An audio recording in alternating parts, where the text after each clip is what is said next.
Hey, the house. Here we are. Just showing the little updates, improvements and things. Lots have been ticking over. We've created another little walkway that we're going to fill in with a bit of grouting at some point.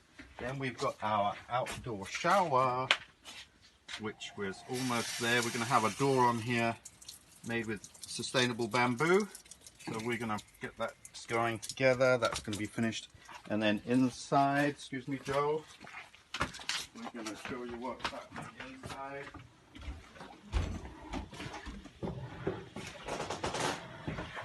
So kitchen is, well, this room is a little bit in flux right now, but you can see we're building a structure.